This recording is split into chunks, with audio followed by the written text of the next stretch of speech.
In a significant development, the Joint Resistance Leadership (JRL) of separatists on Tuesday expressed willingness to join the dialogue process, provided the center comes clear on the agenda of talks and involves all the stakeholders including Pakistan in the process.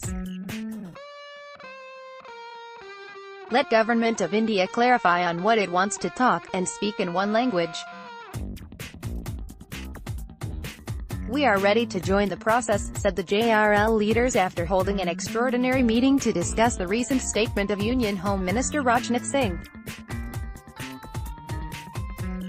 JRL is a conglomerate of Hurriyat Haq Syed Ali Shah Gilani, moderate Hurriyat leader Mirwais Umar Farooq and Jammu and Kashmir Liberation Front chairman Muhammad Yasin Malik, who spearheaded the 2016 unrest in Kashmir. Since whole of J. Meaningful talks based on a clear agenda underlined by sincerity among all the three stakeholders are an assured and peaceful way to resolve the conflict in all its forms and dimensions. Absence of any one stakeholder in the process will not yield any solution, said the separatist trio. What has added a new dimension to the whole process is that the Hurriyat Haq Syed Ali Shah is, for the first time, on board. Gilani has all along been rejecting the talks with New Delhi, reasoning that Kashmir should be accepted as a dispute first.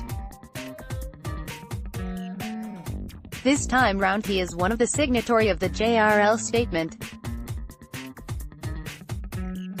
Talks that are so held keeping in view the concerns and needs of stakeholders, especially the most afflicted party, to the satisfaction of all, will surely be successful and result-oriented, the leaders said. JRL said since people of J. Hence, we have always advocated that being a political and human issue it needs to be addressed likewise, not militarily as GOI has been doing.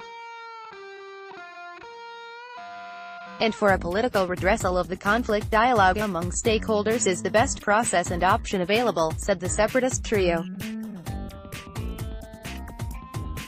JRL said the stakes for people of Kashmir are very high and they have invested heavily in their struggle for right to self-determination.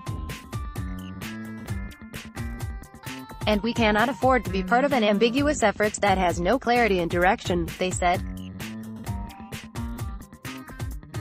Separatist trio noted that JRL does not want to score points by highlighting the discrepancies and conflicts in statements of various leaders but wants to understand what Government of India is conveying through them to respond accordingly. While Mr. Rajnath Singh says there should be dialogue with both Kashmir and Pakistan, Ms. Swaraj puts a rider and says no talks unless terror is stopped. Then Mr. Amit Shah gives a spin saying ceasefire is not for the terrorists but people, while DGP issues a statement that it's for terrorists to come back home. All this ambiguity leaves little room to consider the talks seriously with a purpose or warrant a response, the JRL said.